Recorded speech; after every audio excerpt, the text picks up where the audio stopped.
Buen día, chicos, farmacología grupo A. Buen día, Doc. Buen día, Buen Doc. día. Buen día, tienen examen ahora en la tarde también, ¿no? Sí, Doc. Muy bien. Bueno, como han podido ver, estamos comenzando una nueva unidad, que es músculo liso. Este, lo ideal hubiera sido que hayamos continuado con antihipertensivos, ¿no? Pero bueno, ese es el plan analítico, donde sin embargo vamos a comenzar por la histamina, porque si ustedes han ido analizando el libro también de forma más didáctica y correlativa, diría yo, se comienza por esta histamina. Después, como segunda hormona, vamos a decir, se habla de la serotonina, donde se evidencia de que la histamina y la serotonina van a presentar efectos opuestos. Es una continuación serotonina de histamina, ¿ya? Y es así como vamos a ir con el avance. De más relevancia es lo que es histamina, ¿no? Para darse cuenta. Entonces, nos vamos a guiar por los temas de lo que yo estoy avanzando, ¿sí? Que todos se va a avanzar. Ya estamos viendo los objetivos del tema de histamina y ya hemos estado también mencionando algunos casos clínicos, ¿no? De cuáles son los efectos que me van a generar la histamina en el organismo de acuerdo a la exposición ante un antígeno. ¿No? Hemos visto antígenos como quizás una sustancia tóxica de un alimento sobre todo, el que el paciente esté expuesto a una fisiopatología, asma, a alergenos, ¿no? Entonces, es saber cuál es la reacción de la histamina. Ha debido también avanzar en histología, en fisiología, ¿no? Y ya lo importante en la farmacología es nombrar cuáles son esos receptores histaminérgicos. Vamos a ver de que si bien son 4, es importante saber sobre todo de los receptores, receptores H1 y H2, ¿no? Que esos tienen mayor aplicabilidad con el tratamiento. ¿Ya? Bueno, y vamos a ver de que la histamina y la serotonina nos dice que se conoce, ya también comenté en los anteriores temas, como 5-HT, ¿no es cierto? O 5-hidroxitriptamina, es el significado del 5-HT. Son consideradas, nos dice, aminas biológicamente activas. Y, miren, nos dice, funcionan como neurotransmisores. Eso lo habíamos mencionado en lo que era el tema de agonistas, adrenérgicos y la serotonina, ¿no? Se consideran neurotransmisores. Y van a tener presencia, nos dice, en muchos tejidos no neurales, es decir, a nivel periférico, pudiésemos decir. Vamos a ver cuáles son los receptores de estos diferentes tipos de histamina. Y también van a presentar ciertos efectos fisiológicos o acciones, efectos que se van a visualizar y están relacionados con el proceso inflamatorio, ¿no? Por eso nos dice, tienen efectos fisiológicos y patológicos. A esta histamina, serotonina, se considera como sustancias autacoides, auta uno mismo, ¿no? Autorremedio, y también como hormonas locales. Tenemos otro grupo de sustancias, que son los alcaloides del cornezuelo de centeno. Entonces ese es el orden: histamina, serotonina y alcaloides del cornezuelo de centeno. Y así también lo está denotando el libro, ¿no? Estos alcaloides, vamos a ver que van a presentar un efecto agónico parcial al de la serotonina. Ahora, con lo que ya hemos avanzado en los casos clínicos, por ejemplo, a nivel de músculo liso, que es la unidad, ¿no?, por la que se han marcado estos temas, ¿cuál sería el efecto de la histamina? Vasodilatación. Vasodilatación. Vasodilatación, ¿no es cierto? Vasodilatación, liberación, porque no a nivel del endotelio del óxido nítrico, ¿no? Entonces, acá ya el enfoque será no de desencadenar una disminución de la presión arterial, sino de desencadenar una reacción inflamatoria. Y si mencionamos a la serotonina, ¿quién recuerda?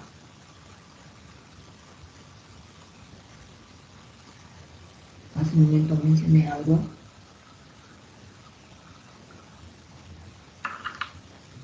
Decía, forma parte del sistema adrenérgico. A ver, con eso, un poquito analicemos. ¿Qué desencadena el sistema adrenérgico en músculo liso? Ahora también aquí pueden ampliar. Vasoconstricción, doctora. Vasoconstricción. Entonces me va a generar un efecto, sobre todo alfa, ¿no? Vasoconstricción. Bien, entonces eso no se olviden, por favor. ¿Ya? No se olviden. Bien. Y vamos a comenzar a hablar sobre la histamina. Bueno, ustedes ya saben que la histamina es un mediador, nos dice, de las reacciones alérgicas, de los procesos inflamatorios de forma inmediata, ¿no? Va a participar en esta reacción anafiláctica que hemos visto en el caso clínico, pero no solamente en la reacción a la anafiláctica o en la reacción inflamatoria, también me dice participa en la secreción de ácido gástrico, ¿no? Actuará como un neurotransmisor, ya lo habíamos mencionado. Entonces acá nos está denotando de que tenemos un receptor de histamina H1, una reacción alérgica, y una histamina H2. Acá me resalta la importancia. H2 a nivel de lo que es la mucosa gástrica, porque nos dice participa de la secreción de ácido gástrico, ¿no? Y nos dice neuromodulador, ¿no? Que me va a desencadenar ese proceso de quimiotaxis de los leucocitos, proceso inflamatorio. Ustedes lo saben. ¿Cuál es la activación ante la exposición a un alergeno? De esa cascada, ¿no? De estar activando a ciertas células, ¿no? Y amplificarlo, ese proceso inflamatorio, ¿no? Y acá lo dice un poco abreviado porque, para recordar sobre todo, y que se comprenda el efecto de este para utilizar fármacos antihistamínicos, ¿ya? Entonces, dentro de lo que es la farmacología básica y la química y la farmacocinética, la histamina puede encontrarse en ciertas plantas. ¿No? Acá tenemos una plantita, no recuerdo el nombre, pero en el oriente se conoce como la pica pica. Algunos, si es que son del oriente, deben recordar, es una plantita que tiene una forma media elíptica, una especie de esa felpada, ¿no? No sé acá cómo se llama, ustedes deben recordar. Ah, ya me acordé, la ortigas, ¿no? Esa ortiga. Entonces, ni bien existe el roce con esta ortiga, existe un prurito, ¿no? Y en el enrojecimiento, tal vez la aparición de ronchas. Entonces se encuentra en las plantas, puede encontrarse en tejidos de animales, ¿no? En veneno, ¿sí? Por eso también nos menciona que pueden formar parte del componente de los venenos, ¿no? Y animales, ¿por qué no? Podemos decir tal vez unos insectos, el escorpión, el alacrán, ¿no? Y esta histamina se forma de la descarboxilación del aminoácido L-histamina, ¿no? Que me dice es una reacción que ha sido catalizada por una enzima. Sabemos de que las enzimas sobre todo participan de esas transformaciones. ¿Qué enzima? La histamina descarboxilasa, ¿no? Así como existe esa enzima que activa, hay, me dice, vías de inactivación, que son a través de la conversión a N-metilhistamina, ácido metilimidazola acético, ácido imidazola acético. Entonces estas son las formas de inactivar, ¿no? ¿Dónde se encontrará la histamina? Ustedes ya saben que se encuentra almacenada en gránulos, ¿no? Las células cebadas de los basófilos y los mastocitos. Hay una degranulación, ¿no? Por parte de los mastocitos, por ejemplo. Desencadenar esa reacción. Eso desde el punto de vista de HU, ¿ya? Pero me dice también se liberan en células del fondo gástrico. No son células, van a cumplir esa función, al igual que las células enterocromafines, ¿no? Porque ustedes por fisiología muy bien saben, ¿no? Que hay todo un proceso, ¿no? Para la liberación de ácido gástrico, y también hay una gama de células que están participando de este estímulo secretorio y también del estímulo inhibitorio, regularizando, ¿no? La presencia de ácido gástrico. Entonces se van a liberar a nivel del fondo gástrico, y tiene una similitud, ¿no? A las células SL. Y me dice, lo que van a realizar es la activación de las células parietales, ¿no? ¿Qué células son las que participan en la secreción de ácido gástrico? ¿Recuerdan? Son tres células principales. Las células parietales del estómago. Ya, una sería esa, ¿no? A nivel de la mucosa parietal tenemos las células parietales. ¿Qué más?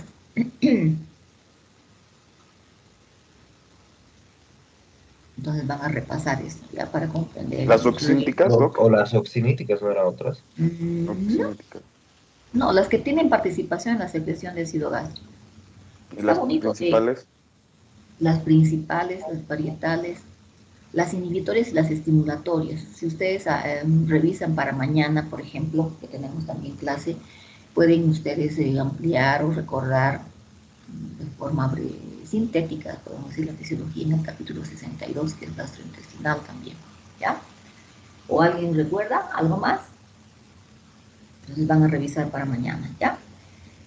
Y me dice que la histamina va a participar en funciones como el control neuroendocrino, regulación del peso corporal y el despertar, ¿no? Esas son otras funciones, digamos, que no son muy aplicables en lo que es la farmacología, ¿ya? Sobre todo es a nivel de reacción alérgica, a nivel de lo que es la secreción de ácido gástrico, ¿no? De todos modos nos dice que la liberación de histamina pues, es una liberación inmunitaria, ¿no? Decíamos hace un momento que existe la liberación de ellas a partir de lo que eran los mastocitos, los basófilos, ¿no? Donde estos inicialmente son sensibilizados por las IgE, ¿no? Y a su vez va a existir un proceso de degranulación, ¿no? Y no solamente va a participar la IgE, también la IgM va a tener esta participación en el proceso inflamatorio, donde se va a desencadenar la activación de todo ese proceso magnificable, podemos decir, es decir, va a haber la presencia, digamos, con la participación del complemento, de los leucotrienos, ¿no? ¿Por qué no? De la proteína C reactiva, ¿sí? Y donde cada vez más, de acuerdo a la magnitud o a la exposición ante un alergeno, el proceso inflamatorio va a ser grande o pequeño, ¿no? Para poder nosotros pensar en la utilización de ciertos fármacos, ya hemos visto, ¿no? Donde en una reacción anafiláctica ya aplicando lo que es la utilización de los antihistamínicos, decíamos en un shock anafiláctico, administrábamos ¿qué? Wow. Adrenalina. Adrenalina. Nuestras otras opciones ante un proceso inflamatorio menor o tal vez complementario sería ¿con qué? Corticoides. Corticoides, magnífico. Y por último, sí, su compañera.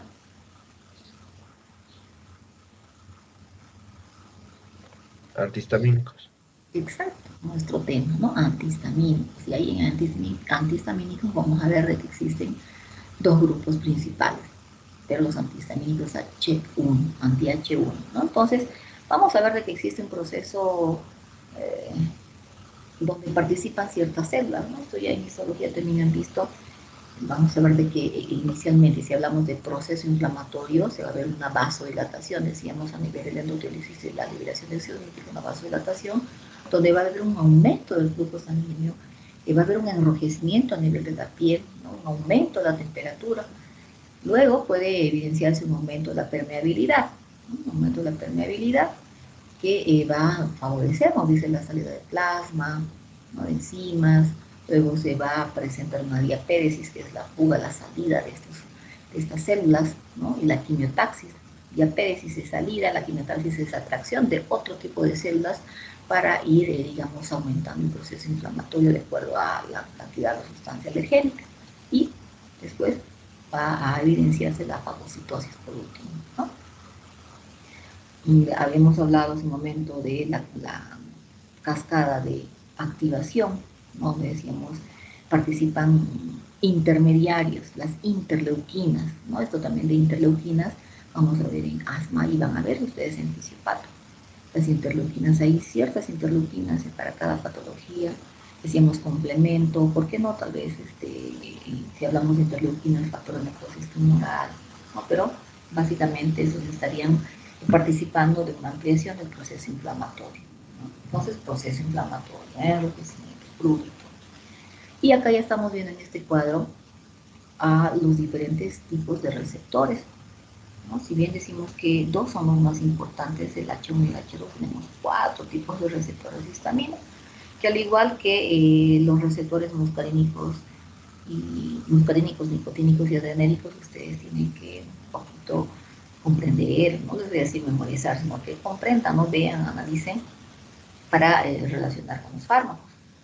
Y vemos que nuestro receptor H1 se encuentra en músculo liso, endotelio y encéfalo, ¿no? Acá podemos ver, decimos en músculo liso, hemos relacionado con qué patología, con asma, ¿no es cierto? Músculo liso, por eso nos denota un bronquio, broncoconstricción, ¿sí? A nivel del endotelio, que decíamos hace un momento, liberación de óxido nítrico, vasodilatación, ¿sí? En encéfalo, ¿sí? Vamos a comprender eso de la ubicación a nivel de encéfalo con el análisis de los antihistamínicos H1 de primera generación. Pero que en algún momento creo que habíamos comentado de que los de primera generación atravesaban la barrera hematoencefálica y por ende ejercían un efecto sedante a este nivel, ¿no? Aliviando tal vez la lesión y además generando un descanso en este paciente. ¿Qué es lo importante de H2? Mucosa gástrica, ¿no? Decíamos células parietales. Ustedes recuerden, hay una gama de receptores, nos dice para un poquito guiándolos o tal vez estimulando el recuerdo de ustedes, donde en estas células parietales habían receptores para histamina y en este caso H2, habían receptores muscarínicos, ¿no? Que también, porque hay una interrelación, ¿no es cierto? Hemos hablado del sistema nervioso entérico y decíamos depende de la participación del sistema simpático, parasimpático, y aquí más estaríamos complementando con el receptor H2, ¿ya? Entonces, mucosa gástrica, músculo cardíaco, células cebadas y encéfalo, ¿no? Mucosa gástrica, músculo cardíaco, células cebadas y encéfalo, ¿sí? Vamos con el receptor H3. Sobre todo, bueno, nos serviría como un complementario, vamos a decir, cuando hablemos de plexo mientérico y encéfalo. Plexo mientérico. Vamos a un poquito comentando sobre lo que es H2, ¿ya? Plexo mientérico, ¿no? Y sistema nervioso, ¿ya? Y el otro, que sería el receptor H4. El H4 es más a nivel celular, ¿no? Neutrófilos, eosinófilos y las células de CD4. Entonces nos dice de que, por ejemplo, este H4 pudiese estimularse cuando se ve también estimulado o activado el receptor H1, porque en ese momento hemos hablado de proceso inflamatorio, hemos hablado de intermediarios, las interleuquinas, ¿no? Que cada vez más van a aumentar esta reacción alérgica a una reacción anafiláctica, ¿sí? Pero más relevante, H1 y H2. ¿Comprendes aquí? ¿Sí, no? ¿Sí, Sí, o ¿no? no? Ya. Sí, Bueno, entonces, no. ¿Alguna pregunta? No, no.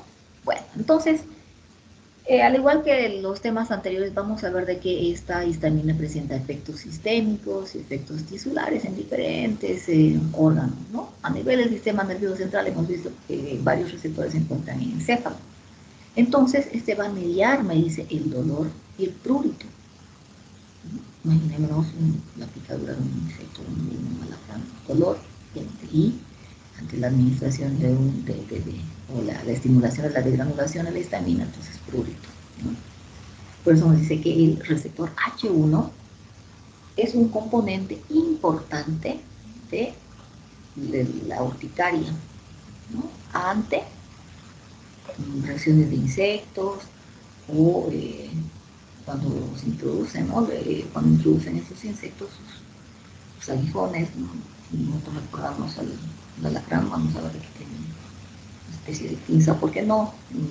De la abeja también, ¿no?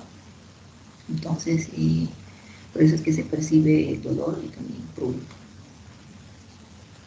Bueno, ahora, ¿el H3 dónde se encontraba? Encéfalo. Es sináptico, está en el encéfalo. Muy bien. Entonces dice, este H3 tiene una función importante en la modulación de la liberación de acetilcolina. Podemos decir, la acetilcolina también se encuentra en músculo liso, ¿no?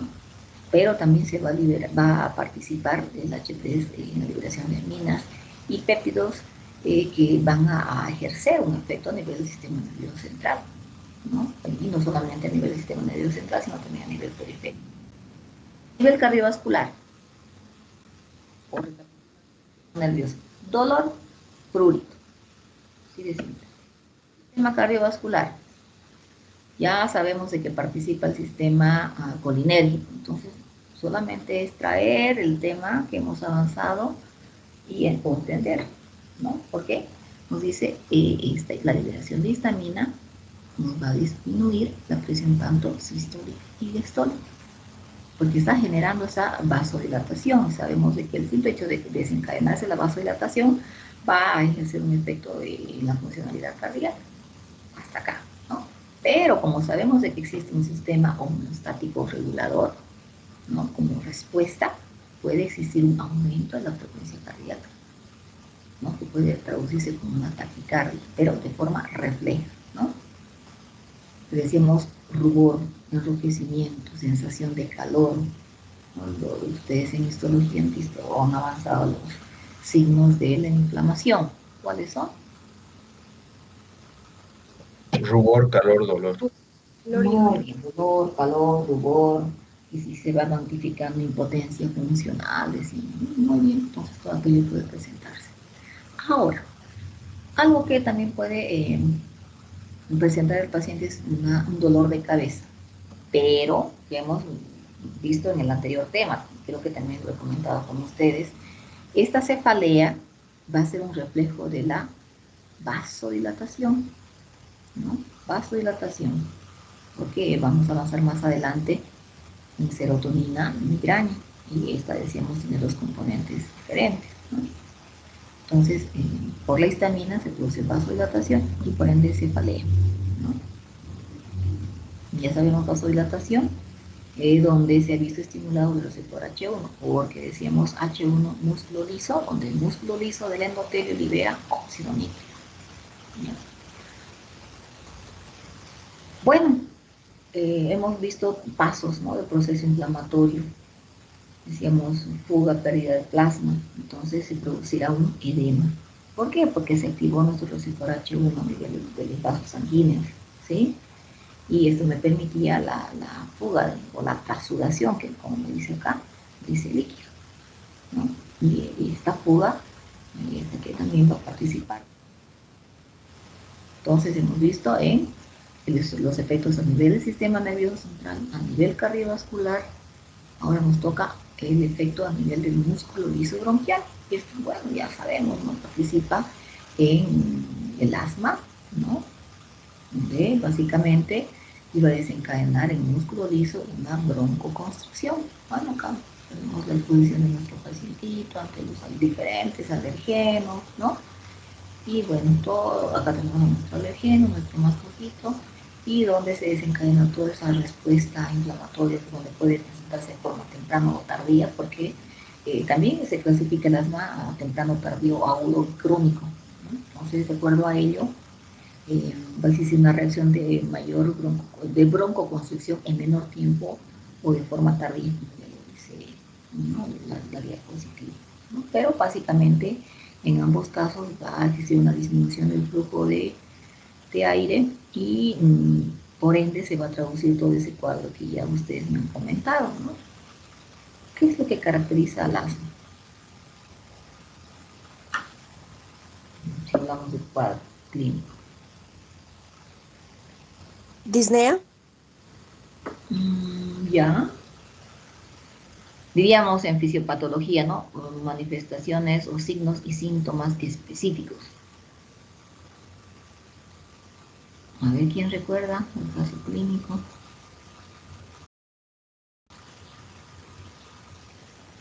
Sibilancias, ¿no? Sibilancias y tos seca, ¿no? Bueno, entonces, hasta acá creo que 3 personas han participado. ¿Quiénes son? Un muchacho y 2 chicas. No sé si alguien más participó, me puede dar su apellido. Velarde, doc. Velarde. ¿Quién más? Vamos un momentito con... Ya Disnea puede ser. Barral, Sigamos. doc. Barral. Y antes, usted es la última, ¿no? Antes de usted había otro muchacho. Tal vez usted mismo. Bueno, Entonces continuamos. Decíamos hace un momento, músculo liso bronquial, pero también van a participar en el músculo liso del tubo digestivo, ¿no es cierto? Acá también vamos a tener los receptores H1 que pueden desencadenar una contracción del músculo liso intestinal. Entonces están interactuando nuevamente con el sistema colinérgico, porque si ustedes recuerdan, el sistema colinérgico estimulaba el movimiento peristáltico. Ahora, si nosotros inicialmente estamos desglosando los efectos de la histamina, nos dice, el comprender esto no es que me sea útil para utilizarlo con el objetivo de ejercer un efecto terapéutico. Más bien, dice, no, la histamina me causa enfermedad o patología, ¿no? Eso es lo que estamos viendo. Porque el estímulo de este H1, y si ustedes se dan cuenta, está interactuando, porque no, con H2 me va a desencadenar diarrea, ¿no? Sistema nervioso entérico, ¿ya? Entonces pudiese ser en alguna ocasión una manifestación más, ¿no? Otros efectos del músculo liso. En las mujeres embarazadas, ellas pueden generar un aborto, presentar un aborto, porque el músculo liso a nivel de útero me va a desencadenar estas contracciones intensas, contracciones intensas, ¿no? Que me desencadenan el aborto. Entonces, solo en las mujeres embarazadas, ¿ya? Y si hablamos del efecto en los tejidos secretores, entonces ustedes piensan en H2. Porque decíamos H2, mucosa gástrica, células parietales. ¿Qué se va a estimular? La secreción de ácido gástrico, ¿no? En menor proporción o en menor grado es la producción de pepsina gástrica, el factor intrínseco, ¿no? Este es otro factor o otro elemento, vamos a decir, que participa de lo que es aquellas funciones gastrointestinales. Eso de factor intrínseco nos va a servir, bueno, fármacos, pero en lo que es la interacción de, si ustedes tal vez han avanzado, interacción de factor intrínseco y extrínseco para evitar patologías a nivel sanguíneo, ¿ya? Entonces, ¿qué más?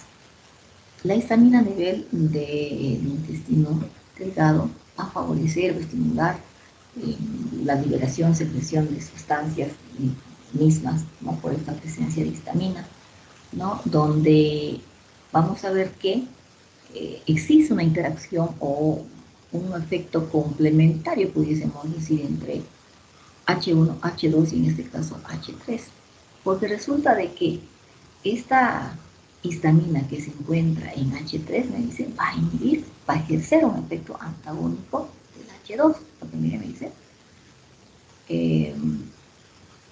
el receptor H3 inhibe la secreción de ácido. ¿Y quién era el que producía la secreción de ácido? Nuestro H2. Entonces, lo mismo vamos a ir viendo con los efectos de los fármacos, ¿no? Veremos un efecto antagónico en H2 y agónico, porque no en H3. Aunque no participan de gran manera, son pequeñas el efecto que se puede presentar. Además, puede presentar la liberación de histamina una respuesta triple. ¿A qué se refiere? A que en un momento, si se administra, se inocula histamina, creo que en algún grupo, cuando mencionaron el tema de asma, se administraron una sustancia que era la histamina para poder diagnosticar, no el asma, donde esta podía, como hemos visto, generar una broncoconstricción. Pero esto ha quedado relegado, ¿no? Porque sabemos de que los pacientes pueden presentar una reacción de hipersensibilidad y más bien exacerbar el cuadro, una crisis asmática aguda, ¿no?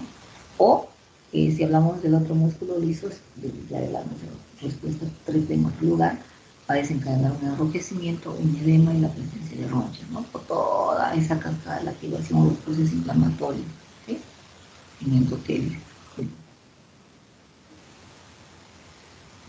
Bueno, ya si hablamos de la farmacología clínica, ¿para qué se pudiese utilizar? Me dice la histamina en algún diagnóstico, ya decía, como prueba de inducción de una hiperactividad bronquial, broncoconstricción, que se compruebe de que existe una hipersensibilidad ante la pared del músculo liso bronquial y donde se corrobora, antes se corroboraba de esta manera, ¿no? Pero sabemos de que actualmente existen otras pruebas, como una espirometría, por ejemplo. Los rayos X no nos sirven, ¿no? Porque el paciente tendría que justo presentarse a emergencia en ese momento donde está presentando la disnea, la sibilancia, para ver, ¿no?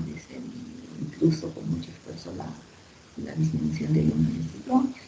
Pero sí, las imágenes radiológicas nos sirven para descartar.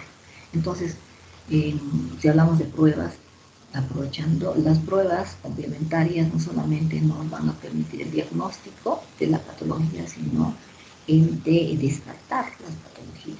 Y en este caso se debería con la placa radiográfica, ¿no? O, por ejemplo, quizás observar en la placa una bronquitis, una neumonía, y descartar una más, ¿no? Por la ausencia de la broncoconstricción, pero obviamente la semiología también debe ayudar, ¿no? Hace un momento decíamos asma y tos. Entonces, se usa para ejercer la inducción en cuadro, ¿no? Y más nos presentan efectos tóxicos, en el sentido de que el paciente podrá presentar rubor, hipotensión, ¿no? Por la dilatación, presencia de oxígeno, una taquicardia refleja, una cefalea por la misma vasodilatación, la presencia de ronchas también, ¿no? Broncoconstricción, malestar general. Entonces, nos genera patología o enfermedad, ¿no? Y acá ya lo aclara, dice, ¿no? La histamina no debe administrarse en pacientes asmáticos, ¿no? Para generar esa prevención, no. No debe administrarse en pacientes con enfermedad ulceroactiva o hemorragia gastrointestinal por toda esa participación del H2, ¿no? E interacción con el sistema nervioso entérico, ¿no? Porque si decimos como H2, el H2 estimula la secreción de ácido gástrico y ante un paciente con úlcera gástrica va a intensificar la patología, el cuadro clínico, ¿no? Y por qué no, llegar incluso a una hemorragia, ¿no? Bien. Entonces, ya para ello, la farmacología nos menciona el uso de los antagonistas de la liberación de histamina. Dígame. Antes de que lleguemos a los antagonistas, tenía una duda.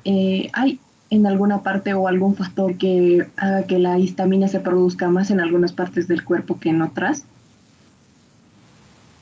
Dependiendo del tipo de, digamos, del estímulo en el X receptor, ya sea el receptor H1 o H2. Por eso, digamos, si el lugar, la pregunta de ustedes, ¿hay algún lugar donde se estimule más? ¿No? Si se va a ver estimulado en H2, bueno, va a haber mayor secreción de ácido.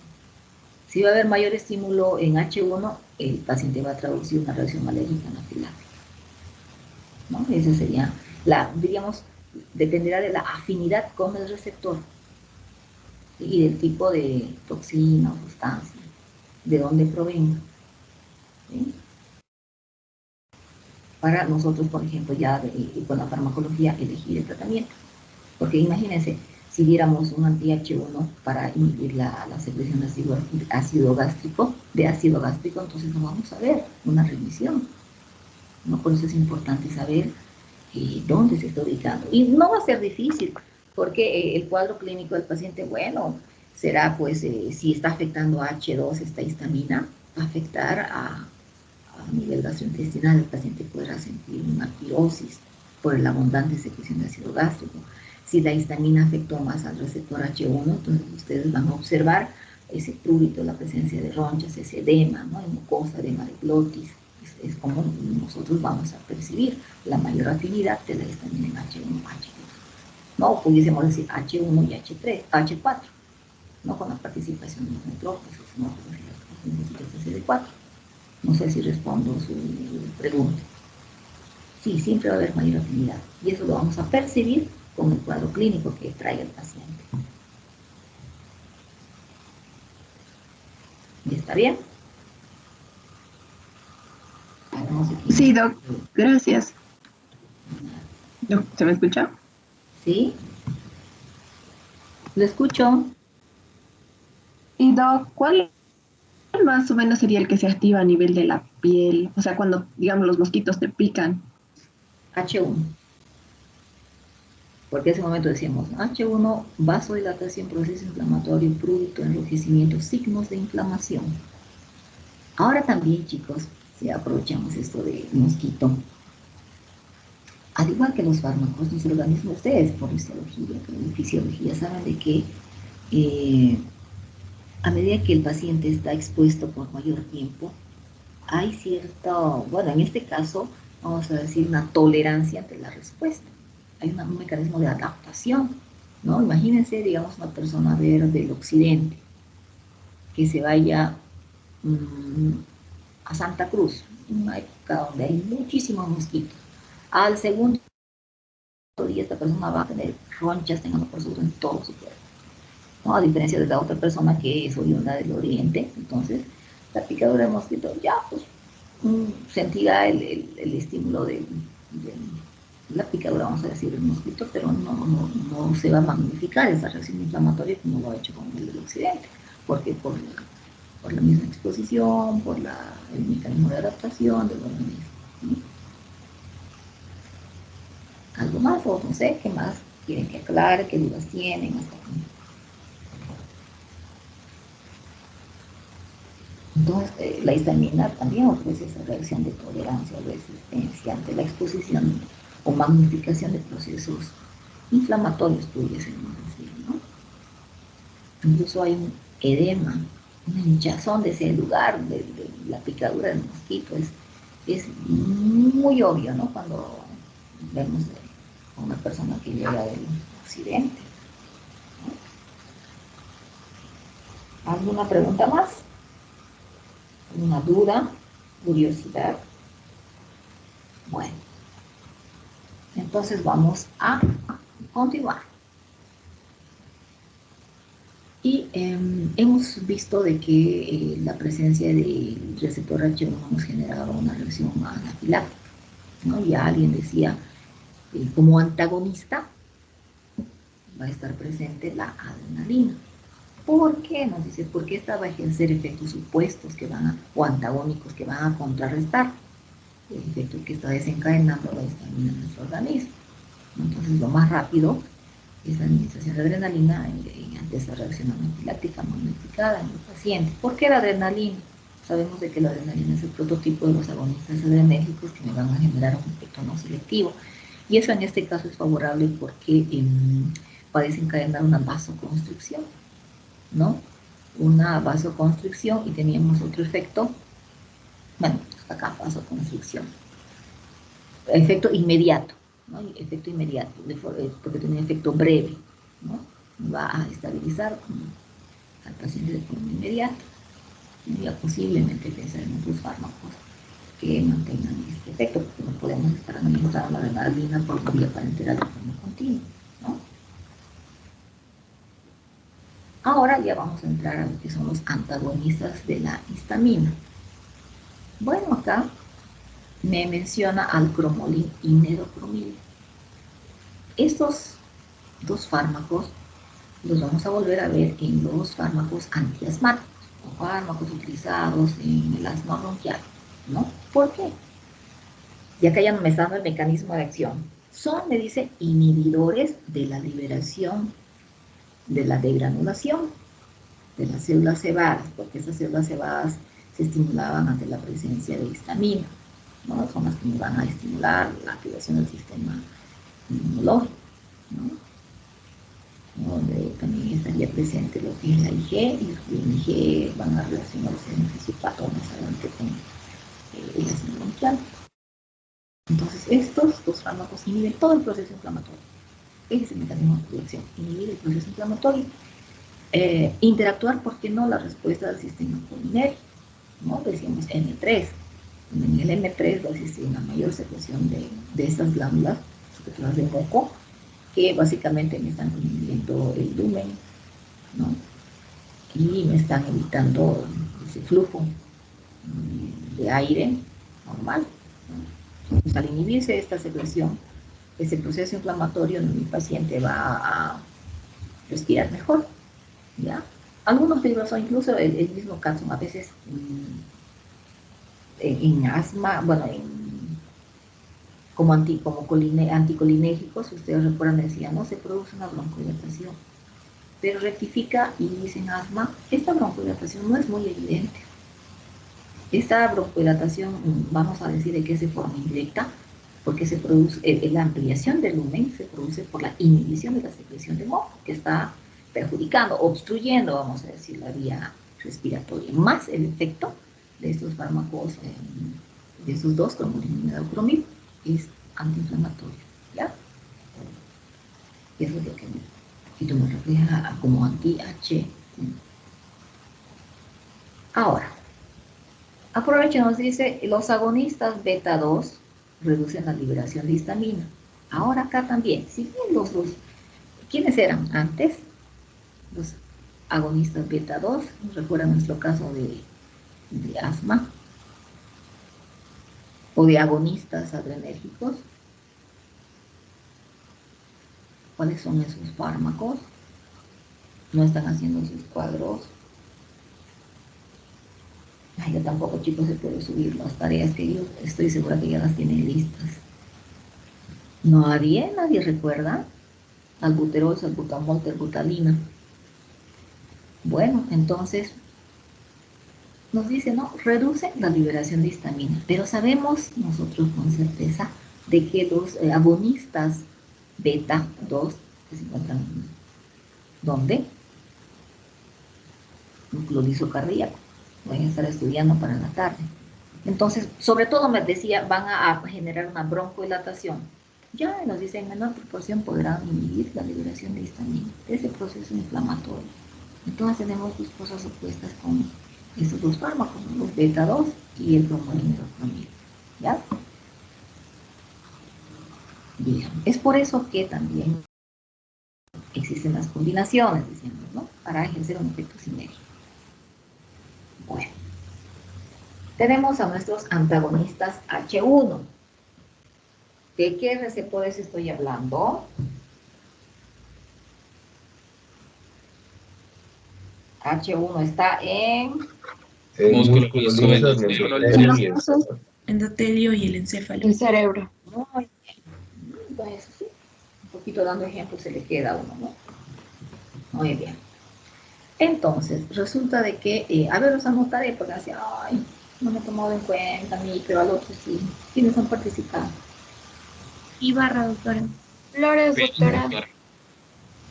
Ubar, Velarde. Flores, ¿quién más? Velarde, doc. Velarde, ya está. Y después Pérez, creo que escuché, no. Hurtado, doctora. Bien, está. Bueno, entonces, estos antagonistas H1 que se encuentran en los receptores que ustedes han mencionado, me dice, se dividen en dos generaciones. Algunos recordarán cuando respondieron el caso clínico. Los de primera y los de segunda generación. Primera y segunda generación. La característica de los de primera generación es que estos penetran, me dice, de forma fácil la barrera hematoencefálica. Hay una buena concentración a nivel del sistema nervioso central. Lo contrario, presentan los de segunda generación. No van a presentar o son menos sedantes, porque uno tiene cierta facilidad a concentración, cantidad de concentración. Son menos sedantes, ¿no? Tal vez debido a la liposolubilidad, ¿no? Del fármaco. ¿Sí? Esa es la diferencia entre los de primera y segunda generación. Bueno, tenemos acá metabolitos activos, que son la hidroxicina, la terfenadina, la loratadina. La loratadina es el fármaco que se metaboliza, nos dice desloratadina, ¿no? Tenemos que estos tres fármacos van a estar, me dice,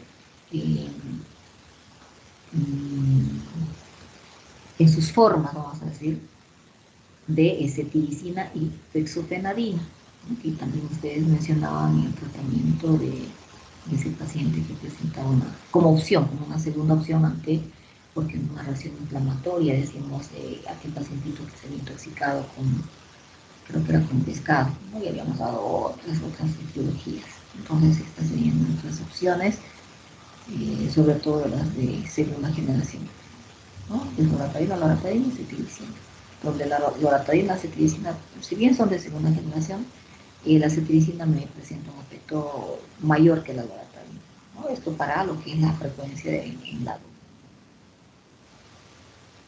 Bien, entonces, esos anti-H1 se van a ejercer ese bloqueo a través de un antagonismo competitivo, reversible, ¿sí?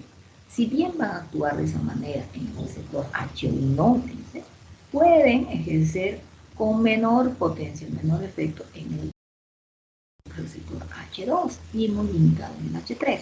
Es decir, de que esos podrán bloquear a nivel del músculo liso como anti-H1, ¿no? El músculo liso bronquial, por ejemplo, a nivel gastrointestinal. Y ahí vemos que a mí está hablando, ¿no?, de H2, ¿no? Músculo liso bronquial o gastrointestinal. Pero si hablamos de la secreción de ácido gástrico propio de las células parietales, como H2, va a ser menor, dicen, ¿no? Pero en H3, ese efecto no se va a modificar. El efecto antagónico en H3 va a ser menos, ¿no? O habíamos visto hace un momento que el efecto entre los receptores de H3 y H2 eran opuestos, ¿no es cierto? Bueno. Estamos relacionando la histamina sobre todo con el proceso inflamatorio, por eso es que acá el caso me dice, existen acciones que no son causadas por el bloqueo de los receptores de histamina, sino más por la ubicación, por la pasividad de la penetración del X-fármaco, ¿no? Debido a ese efecto a nivel del sistema nervioso central, es decir, de ejercer ese efecto sedante, estos anti-H1 de primera generación pueden utilizarse como auxiliares para dormir. ¿Sí? Auxiliares para dormir. Hay fármacos que son antigripales, ustedes en algún momento han comprado, ¿no?, los antigripales día y noche. Entonces resulta, y hay una diferencia, ¿no? Es más, se ponen sol y luna. Y bueno, pues las noches nos van a servir para descansar porque tienen una composición de un anti-H1 de primera generación. En cambio, los de día van a tener un adrenérgico que va a ejercer el efecto en alfa y va a ejercer un efecto descongestivo, ¿no? A ver, vean y corroboren cuál es la composición del antigripal día y noche, ¿ya? Esa es la diferencia: generar sueño y la otra descongestión. Y obviamente disminuir si tuviese temperatura, en algunos casos inflamación. Unos contendrán pues paracetamol, ¿no? Y otros ibuprofeno, ¿no? Y otros tendrán antihistamínicos, ¿sí? Pero nos dice de que estos anti-H1 de primera generación en dosis usuales en los niños van a ocasionar lo opuesto, van a generar más bien una excitabilidad más que sedación. Quizás esto se deba por el efecto rebote, por la superficie corporal de los niños menor, ¿no?, que es en los adultos, ¿no? O también pudiese ser por una exposición temprana o inicial, podemos decir, ¿no? A diferencia de los adultos que, N veces hemos ingerido tal vez de los antigripales, ¿no? En dosis tóxica, estos anti-H1 de primera generación, porque atraviesan la barrera hematoencefálica, no pueden desencadenar agitación, ¿sí?, convulsión y ya por último un estado de coma, ¿no? Decíamos, la diferencia de los antagonistas H1 de segunda generación podrán presentar poca o ningún efecto sedante o estimulante, sedante sobre todo. Hemos mencionado el dispositivo y acá nos recuerda nuevamente el caso. ¿Qué otros efectos también pueden presentar estos anti-H1? Y dice, pueden presentar acciones antinauseosas y antiméticas. Acá tenemos que los de primera generación, los anti-H1, pueden servir o ser útiles para prevenir si bien decíamos hasta el tema de colinérgicos, cinetosis o mareo cuando esta persona se subía un barco, un avión, entonces en ese caso hablábamos del sistema nervioso central, pero además esto puede generarme náuseas y vómitos. Entonces, esos anti-H1, ¿no?, pueden servir para evitar esas otras manifestaciones clínicas, ¿ya? O, por ejemplo, en el caso de lo que es la doxilamina, que se conocía como Benectin, entonces se utilizó en aquella época para contrarrestar la hiperemesis gravídica, ¿no? Actualmente no mucho, pero se utilizó por este efecto antinauseoso antiemetico, ¿no? De forma fisiológica, tal vez diríamos que el primer trimestre de embarazo, sobre todo más en los primeros embarazos, ¿no?, una mujer, una futura mamá, tiene, ¿no?, esas náuseas, ese malestar, en algunos casos se considera como un mecanismo de adaptación ante este nuevo ser, a nuestro organismo, ¿no?, en el primer trimestre. Bueno, entonces, anti-H1 de primera generación, efecto antinauseoso y antiemético. A decir cinetosis, tal vez más adelante lo diga, este paciente que va a presentar esa cinetosis también va, al ingerir este anti-H1 va a dormir, porque el anti-H1 va a generar ese efecto sedante. Entonces, 3 efectos: sedante, antinauseoso y antiemético, y alivio en este paciente, ¿no? Porque dormir va quizás va también a un poquito estabilizarse esta alteración a nivel central. ¿Qué otro efecto? Efecto antiparkinsoniano. Bueno, buscamos el nombre de un fármaco, la difenhidramina, pero que si es que se administra por vía parenteral, ¿no? Este va a tener esos efectos. El Parkinson se caracterizaba por ese movimiento fino, ese temblor fino, ¿no?, que se está evidenciando acá en la diapositiva como un síntoma de hiperactividad, pero donde esta difenhidramina se debería combinar, me dice, con algunos antipsicóticos. Entonces, como con un fármaco complementario, ¿ya? Porque ustedes ya saben cómo se trata el Parkinson, ¿con qué fármaco era? Levodopa. Levodopa. Muy bien. Vamos avanzando. ¿Se comprende hasta aquí? Es fácil, ¿no es cierto? Sí, doc. Ya. Tendrá acciones anticolinérgicas. Claro, al inicio del tema decíamos la histamina tiene un efecto similar, o también participa el sistema colinérgico, por ende los antihistamínicos van a ser anticolinérgicos, ¿no? Porque en el caso de algunos fármacos de primera generación, como la etanolamina y la etilendiamina, tienen efectos similares a la atropina. Y ustedes ya saben de que la atropina es el prototipo de los anticolinérgicos, ¿no? Entonces nos dice, estos fármacos pueden ser útiles en los casos de rinorrea pero no alérgica, o en los casos de visión borrosa, ¿no? Pero bueno, al ser, digamos, de primera generación, nos estaría causando ese efecto colateral de sedación, ¿no? Pero pueden ser útiles. Sería otra opción. ¿Qué tipo de acción más van a generar? Bloqueadora de los receptores adrenérgicos, ¿no? Sobre todo me dicen los receptores alfa. Entonces acá van a aplicar lo que es alfa, vasoconstricción, vasodilatación, dependiendo si es agonista o antagonista, ¿no?, del uso adrenérgico. Porque estos antihistamínicos H1 me van a causar sobre los receptores alfa hipotensión ortostática. La hipotensión ortostática como anti-H. Y me dice, van a presentar también acción bloqueadora de la serotonina. También al inicio del tema decíamos, la histamina me generaba vasodilatación. La histamina, el antihistamínico, vasoconstricción. Pero miren, sobre la serotonina ejerce un efecto bloqueante. Inhibe el efecto vasoconstrictor de la serotonina, ¿no? ¿Quién? Por ejemplo, muestra cicloheptadina, ¿ya? Efecto pues de la serotonina. Otro tipo de efecto, anestésico, perdón, anestésico local. Los de primera generación, porque van a poder bloquear los canales de sodio. Al igual, me dice que otros fármacos, que la procaína la lidocaína. Entonces podrán utilizarse también. ¿Quiénes son los indicados para ejercer este efecto? La difenhidramina y la promethazina. E incluso, no sé si se va a obtener un efecto mayor o más potente, más eficaz que la procaína, ¿no? Como un anestésico local específico. La difenhidramina y la promethazina.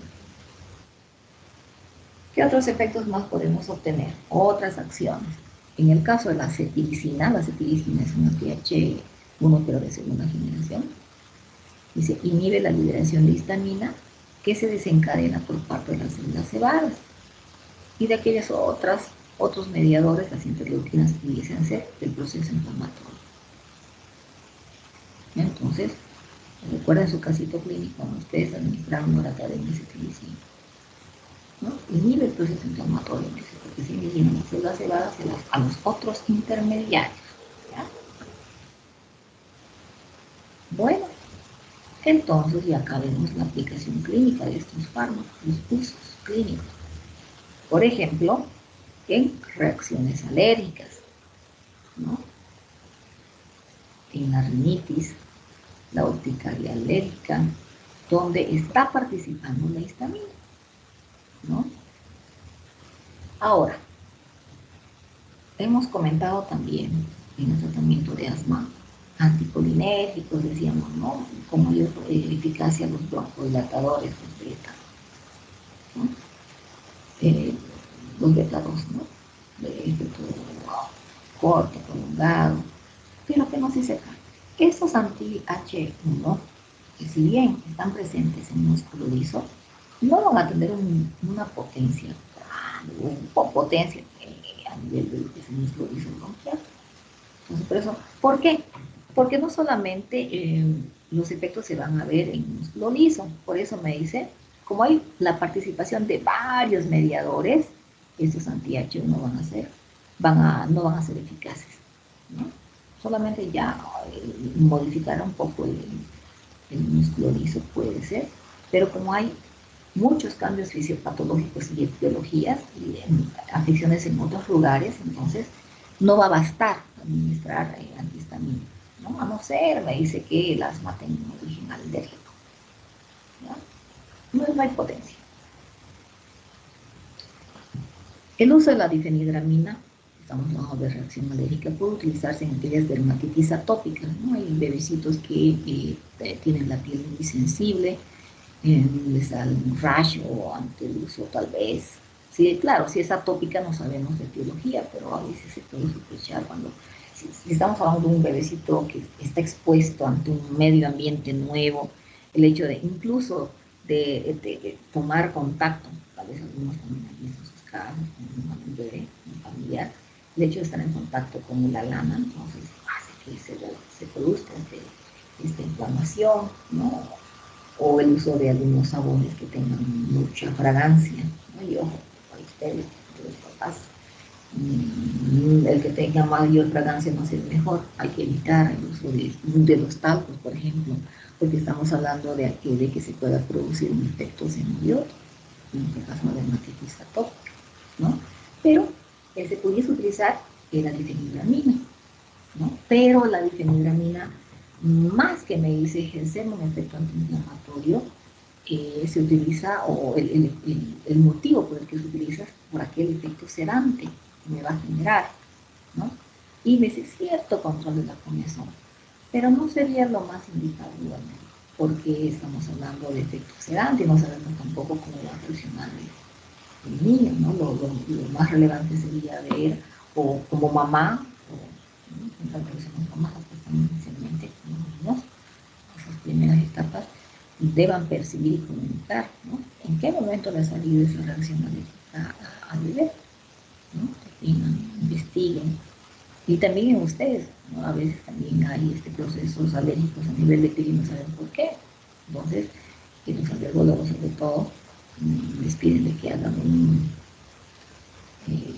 una toma, ¿no? De todo lo que han ingerido, los alimentos, en qué momento se ha exacerbado la reacción alérgica para saber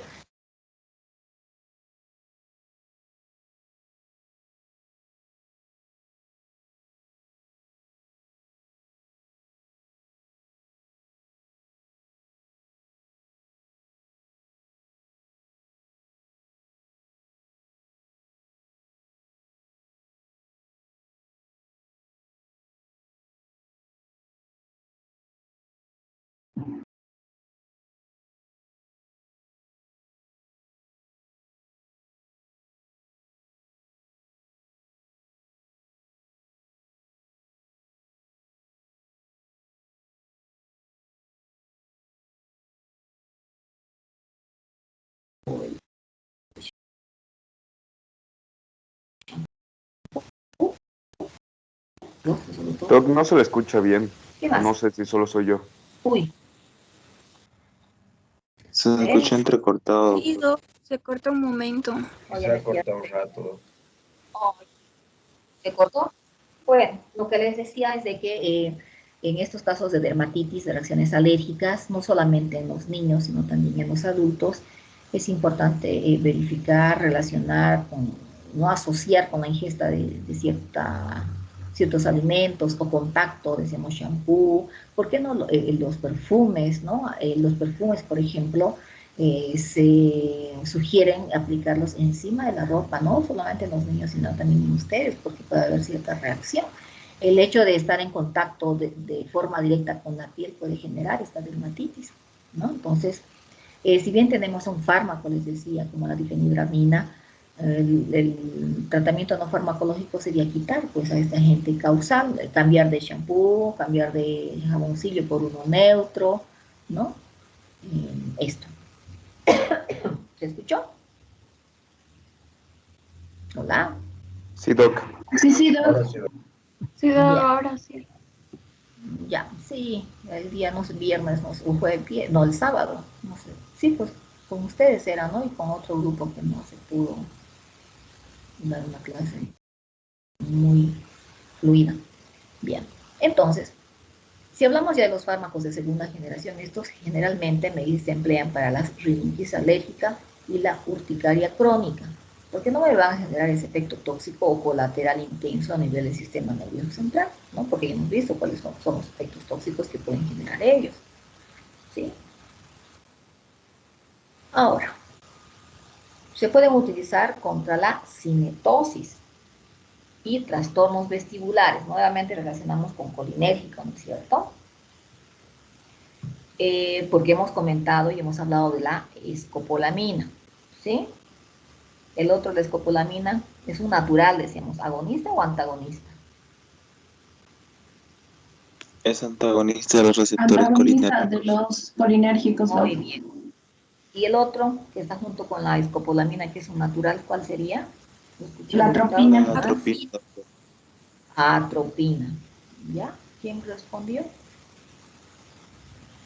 Barral, Doc. Mi compañera y yo. Hurtado. Barral, Hurtado y Avan, Doc, igual hablé. ya. Bueno, les voy a considerar, pero generalmente se debería tomar al primero, ¿no? Pero bueno, está bien. Vamos con cinetosis y trastornos vestibulares. Decíamos escopolamina. En este caso, como anti-H1 de primera generación, tenemos la difenhidramina y la prometacina, ¿no? Sirven bien para esta patología, cinetosis. Entonces ya tenemos varias opciones ante un caso clínico. Tenemos otros fármacos que también van a pertenecer a este grupo que pertenece al subgrupo de las piperacinas. ¿Quiénes son? La ciclicina y meclicina. Estos también van a ser utilizados contra la cinetosis, pero me dice, van a... Entonces, son otras opciones para que el paciente no esté durmiendo por más tiempo, mucho tiempo, ¿no? O tal vez como medida de prevención ante un efecto acentuado, ¿no? De efecto sedante.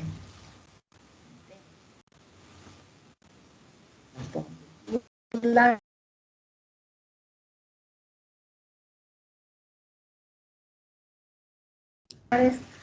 Se volvió a cortar. esta oxidamina en las pastillas. ¿No se escucha? Se está cortando, Doc. Sí, Doc, se está cortando. Ay, qué... Sí, Doc, de nuevo. Ya no nos queda mucho tiempo, afortunadamente, de clase no se han perjudicado mucho, pero decía de que la doxilamina ha sido discontinuado prácticamente por aquellos efectos posibles teratogénicos. Es más, se ha retirado, dice el mercado, ¿no? Al igual que el otro teratogénico, ¿cuál era?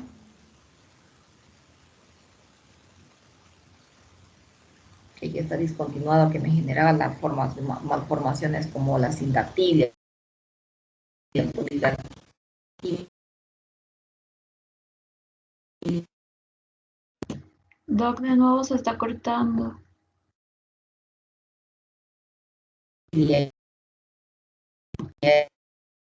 Ya, ¿no?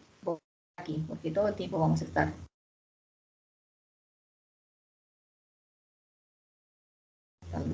Me voy a ir a la lista.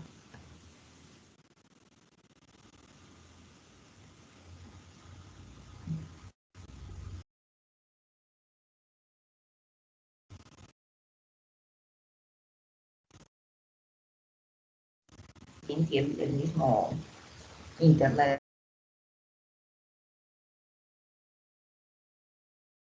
está en la velocidad campaña.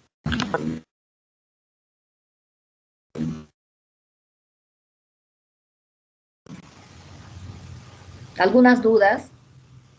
¿Preguntas hasta aquí? Mientras abre nuestra lista. Doctora, ¿estas piperacinas son antihistamínicos de segunda generación?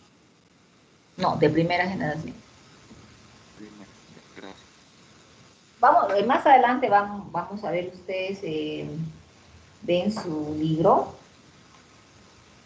van a ver la clasificación y es también importante de que ustedes estudien. Ahí es el cuadro que tienen en su libro. ¿No? Las de segunda generación son poquitas, unos 3, 4. ¿Ya? Las de primera generación son las que se agrupan en diferentes subgrupos, con la diferencia que ustedes van a encontrar en el cuadro es que unos serán pues más sedantes que otros, ¿sí? Además, las diferentes utilidades o efectos terapéuticos o patologías en las que se van a utilizar, ¿no? Eso también tienen que aprender. Ya estoy, chicos, en la lista. Avan. Presente, doc. Bien. Acebo. Presente, doctora. Bien. Argote. Presente, doc. ¿Ah? Arnés. Presente, Brian. Presente, doc. Ran. Presente, doctora. Y hemos mejorado la conexión. Barriga. Presente, doctora. Bilbao. Presente, doc. Castellanos. Presente. Castellanos presente. ¿Ya? Daza. Presente, doc.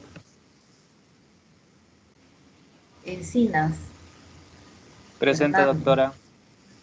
Bien. Encinas presente, doctora. Ferreira, Freddy. Ferreira, presente. Bien. Flores, Saraí. Presente, doc. Bien. Flores, Carolina.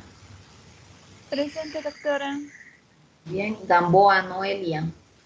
Presente, doctora. Bien. Garay, Jan. Presente, doctora. Bien.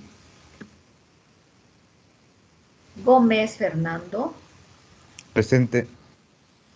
Bien. Gutiérrez, Dani.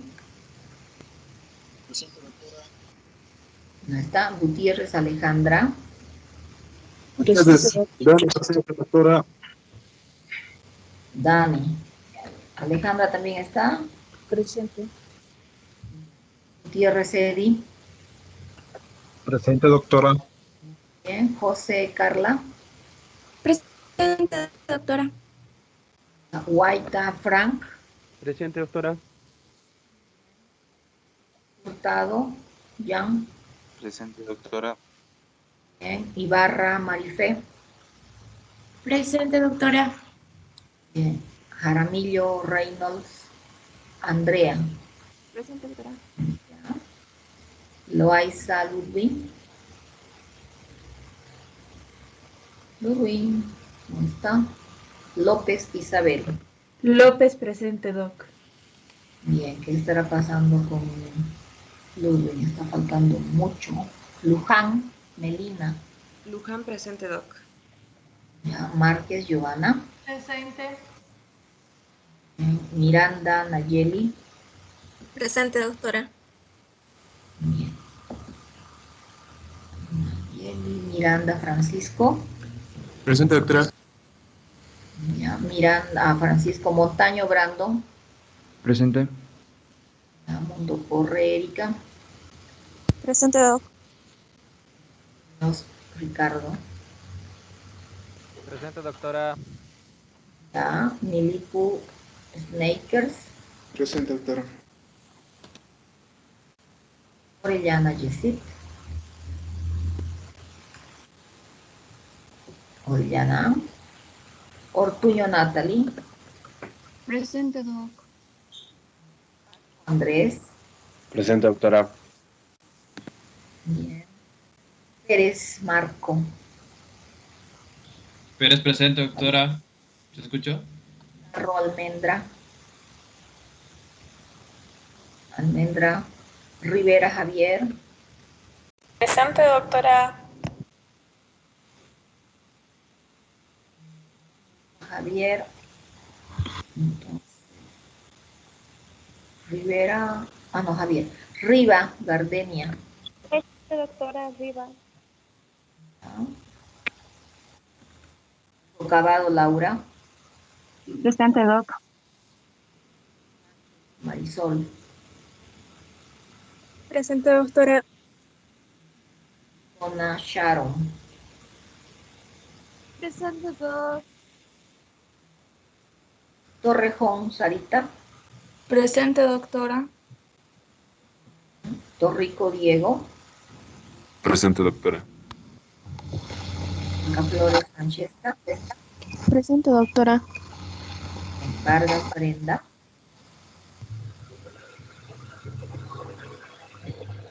Velarde Adrián. Velarde presente, doc.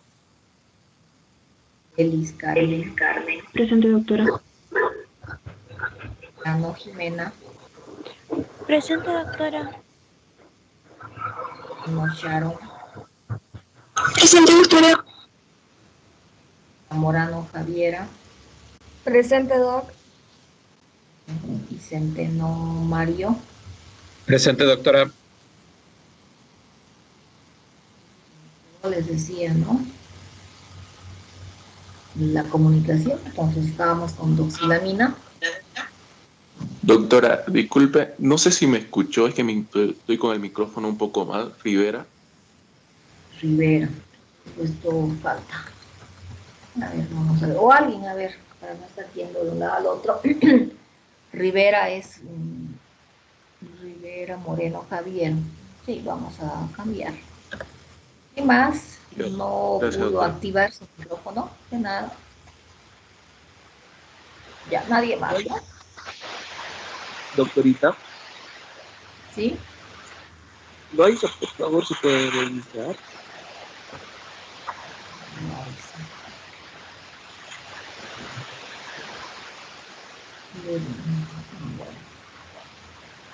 Ya. ¿Dónde lo hay? ¿Alguien más? No. Bueno, entonces sigamos avanzando un poquito más. Ya mejoró nuestra conexión, les decía.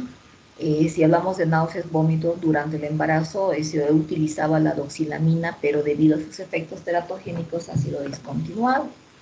Y ya, para finalizar, esos antihistamínicos de primera generación, estos como efectos adversos o tóxicos, de acuerdo a la dosis sobre todo, pueden desencadenar una excitabilidad, convulsiones, pero en niños decíamos que el efecto era opuesto, ¿no? En los niños. O también podrá generarse una hipotensión ortostática como efecto rebote. O también estas respuestas alérgicas, pero resulta de que las respuestas alérgicas son como una reacción ante el fármaco, la sustancia química antihistamínica, ¿ya? O en el caso de la sobredosificación de la atenisol o la terfenadina, que son anti-H1, pueden inducir, me dice, a arritmias cardíacas, ¿no? Si bien iba a desencadenar hipotensión ortostática con efecto rebote, también puede presentarse este mismo tipo de efecto a nivel de corazón en dosis grandes. Bien. Aquí voy a quedar, chicos, ya, interacciones medicamentosas para continuar el día de mañana.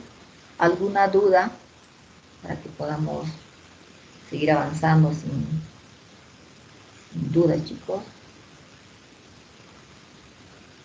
¿Ninguna? Bueno, entonces váyanse a reposar el tema para la tarde, para su examen. Un buen día. Gracias, Doc. Igualmente, que tenga un buen día. Hasta luego. Hasta luego. Hasta luego. Gracias, doctora. Hasta luego. Hasta luego. Chao, chao.